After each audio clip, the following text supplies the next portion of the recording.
Millionaire Mindset. Dulu, kehidupan saya mengalami goncangan yang amat sangat. Ini bukan pertama kali, melainkan kedua kalinya saya terpuruk. Tapi yang kedua ini sangat dahsyat. Seluruh harta saya hilang dan hutang saya menumpuk. Ketika itu saya masih memiliki beragam bisnis, tetapi dalam masa hampir bersamaan, shit happen alias kesialan beruntun terjadi dalam kehidupan saya. Money changer saya kecurian hingga 2 kali dalam 3 bulan. Kapal, barge yang saya bertransaksi untuk mengirim barang ke Kelian Equatorial Mining di Kalimantan Timur karam. Asuransi tidak membayarnya. Pabrik kapur Hydrated Lime yang masih berhutang pada bank kena gempa di Cilengsi. Gempanya memang kecil, tapi meretakkan tungku utama yang harganya mahal. Traktor di kuari kapur meluncur tak terkendali menabrak silo pabrik. Asuransi juga tidak menggantinya. Ditambah lagi bank pembiayaan kami yaitu PDFCI ditutup BPPN di tengah krisis keuangan yang berkepanjangan kala itu. Harga bahan baku mendadak naik 200% yaitu harga gas. Perusahaan saya pun terpaksa file for bankruptcy. Semua musibah ini terjadi dalam kurun waktu 2 tahun yaitu tahun 1999 dan 2001. Kerugian tak tanggung-tanggung. Mobil hilang semua, rumah 3 hilang semua. Masih berhutang 9 digit lagi. Setiap saat, setiap hari emosi saya memuncak. Makan keluarga, bayar sewa, uang sekolah anak membuat panik dan marah. Mau bekerja di mana? Kapan hutang terbayar? Bagaimana untuk hidup? Demikian segala hal itu berkecamuk di kepala saya. Dikejar debt collector, dikejar hukum, dikejar BPPN, dan juga dikejar teman investor yang marah dan kecewa dengan saya. Bayangkan betapa kusutnya situasi saya saat itu. Di tengah keputusasaan, siang itu saya langsung memandang langit dan bicara langsung kepada Allah Subhanahu wa Ta'ala, Tuhan yang saya percayai 100%. Saya katakan kepadanya bahwa saya putus asa dan hidup saya sudah diambang frustrasi. Saya marah sekali kepada semuanya. Saya menuduh kehidupan ini tidak adil. Saya merasa telah melaksanakan seluruh ajaran agama. Saya teringat betapa tertibnya saya puasa Senin Kemis selama 5 tahun. Saya tidak putus sholat malam. Selalu tahajud setiap malam. Jangankan peribadatan yang wajib-wajib, yang sunnah saya laksanakan semua. Hitungan zakat, hitungan sedekah, saya tidak 2,5% lagi. Saya mendirikan panti asuhan, mengelola 8 panti, menampung 400 anak yatim dalam kurun waktu 5 tahun kala itu. Itu semua saya laksanakan dengan tulus, dengan keindahan munajat. Namun, ketika kebangkrutan beruntun selama 2 tahun tanpa jeda, tanpa belas kasihan terjadi pada saya mempertanyakan, apa bukti ketaatan dengan kenyataan yang saya dapati? Jujur, saya marah kepada Tuhan. Waktu itu, saya protes, bahkan sempat muncul keraguan dalam hati saya mempertanyakan keadilan Tuhan. Saya bertanya kepadanya, mengapa musibah ini terjadi kepada saya? Apalagi yang kurang dari saya, sehingga saya pantas menerima ini semua? Mengapa rasanya hidup ini kejam dan sadis sekali? Pertanyaan-pertanyaan itu terus berputar dalam diri saya. Akhirnya saya mulai menjauh dari Tuhan. Jangankan sunnah, yang wajib pun mulai saya tinggalkan karena saya meragukan semua tentang ajaran kebenaran agama saya. Saya bertanya namun tidak ada jawaban. Saya kesal, saya murka. Permasalahan ekonomi ini akhirnya berimbas pada rumah tangga dan pernikahan pertama saya waktu itu. Istri saya kembali ke rumah mertua. Kemudian saat itu anak saya yang tertua demam, panasnya 39 derajat Celcius dan sudah tidak gerak banyak. Adiknya pun mengalami hal yang sama. Mereka masih balita berumur 4 tahun dan 2 tahun. Listrik di rumah padam. PLN tidak mampu bayar. Tidak ada makanan, tidak ada uang di tangan. Dan setiap saat ada telepon isinya penagih hutang-hutang saya. Saya berutang pada lebih dari 5 institusi keuangan, lebih dari 60 individu. Dari utang yang berjumlah hanya 1 juta hingga miliaran rupiah. Puncaknya suatu hari saya ditelepon oleh seorang pemberi hutang yang mungkin sudah muak dengan saya. Dengan kasar dia bilang akan mendatangi rumah saya sore ini dan dia akan tagih dengan apapun resikonya. Kalau tidak bayar dia akan paksa. Gaya bicaranya sudah seperti preman. Tumpah darah pun dia siap katanya. Saya tidak ada pilihan.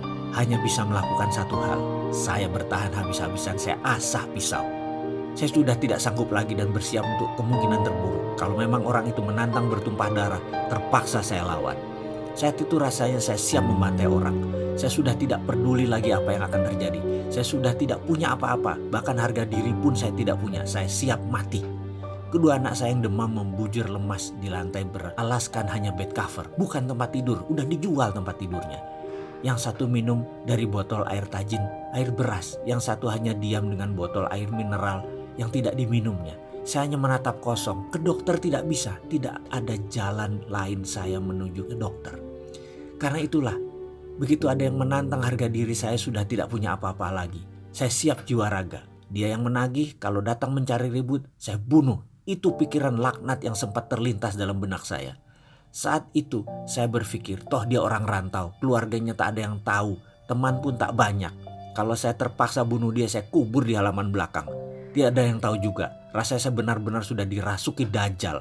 Saya kumpulkan barang-barang di sekitar saya dan saya pakai untuk membantai orang ini. Benda tajam, benda keras, benda panjang, semua saya siapkan. Saya umpetin di mana-mana.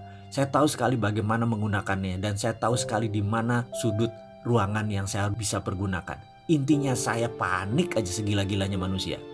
Tiba-tiba kering. Telepon rumah yang diblokir hanya bisa menerima panggilan berdering. Sementara saya hanya bisa melamun dengan kegamangan. Hingga dering kesekian saya baru tersadar. Mungkin ini si penagih utang itu lagi, pikir saya. Dengan gusar saya pun angkat telepon. Halo, demikian saya berkata dengan kasar. Di seberang sana ada suara lembut menjawab. Assalamualaikum mas. Saya mengenali sekali suara ini adalah suara Pak Ali, pimpinan Yayasan Husnul Khotimah yang kemudian dikenal dengan Rumah Yatim Indonesia, panti asuhan yang kami bangun bersama. Saya pun terhenyak dan menjawab dengan nada lemas. Waalaikumsalam Pak Ali. Kemudian dia melanjutkan, mas, saya telepon 3 kali kok nggak diangkat, lagi sibuk ya, kata Pak Ali dengan logat lamongannya yang khas. Maaf Pak Ali, saya sedang ada kesibukan, apa kabar? Sahut saya dengan mengatur nafas, menahan emosi. Mas, dengar-dengar sedang ada masalah ya, istri pergi, anak sakit, rumah dan isinya sudah dijual semua, listrik putus, apa benar mas? Tanyanya dengan serius. Dengan berat hati saya menjawab, iya benar Pak Ali. Mbok, kalau ada masalah begini saya diceritakan mas, kata Pak Ali kemudian. Saya tertegun mendengar kalimatnya. Kemudian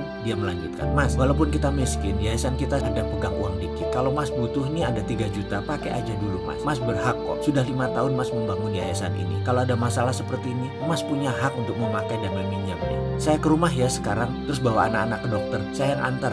Nyes. Rasanya saat itu bara di hati saya seakan tersiram satu ember es batu. Saya tertegun, terduduk, dan menangis terseduh. Saya tidak kuasa menahan getaran di dada. Rasa haru, rasa malu, ada rasa senang, kesal, semua jadi satu. Dengkul saya keduanya di lantai. Tangan saya masih memegang kelewang, pedang pendek. Sesaat kemudian saya buang jauh. Yang ada hanya diri saya tersungkur bersujud. Saya salah ya Allah, saya salah. Batin saya memohon tobat. Saya tersungkur di sajadah tua yang tepat ada di samping saya. Tak lama kemudian selagi saya terduduk menatap langit di bawah pohon kelapa di teras belakang rumah, terdengar suara bariton mengucapkan salam. Assalamualaikum, sapanya. Saya pikir Pak Ali, rupanya bukan.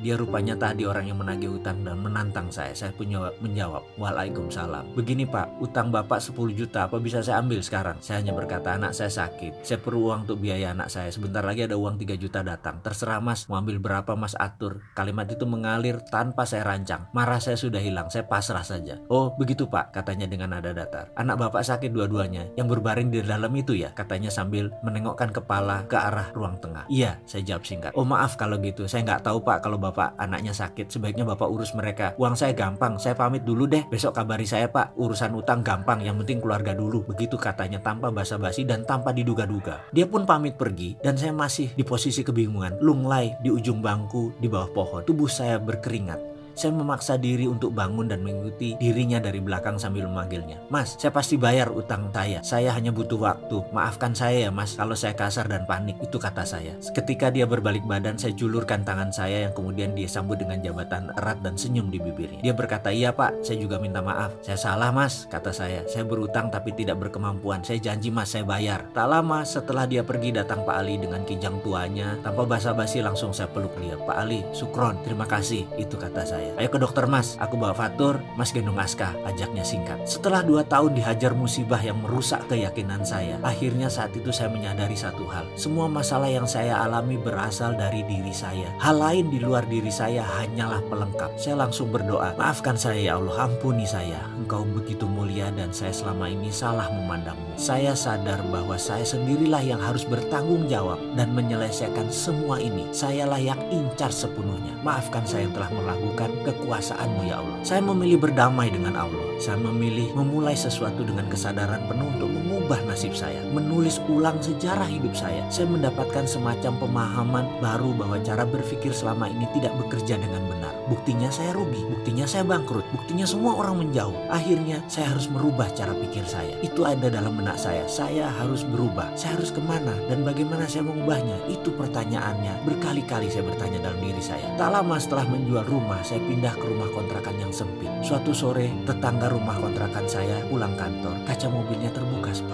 Dia rupanya ingin membuang sesuatu, mungkin sampah. Agaknya dia tidak melihat saya berdiri di sisi jalan tersebut. Mungkin karena maghrib pencahayaannya mulai samar. Mungkin juga dia tidak fokus karena mengumpulkan barang yang akan dibuang. Bruk, tiba-tiba segumpal kertas jatuh tepat di kaki saya. Entah mengapa saya tergerak memungutnya dengan tulisan yang berwarna merah mengkilat. Setelah saya membuka lipatannya, saya membaca kertas tersebut, ternyata brosur Millionaire Mindset Training di Australia. Saya merasa aneh dan terkejut. Inikah jawaban doa yang saya panjat? Saya berdiri termenung. Rupanya tetangga saya tadi baru sadar bahwa sampah yang dibuang tadi jatuh di depan saya. Dia pun menghampiri saya. "Mas, maaf sekali, saya nggak lihat," katanya kikuk.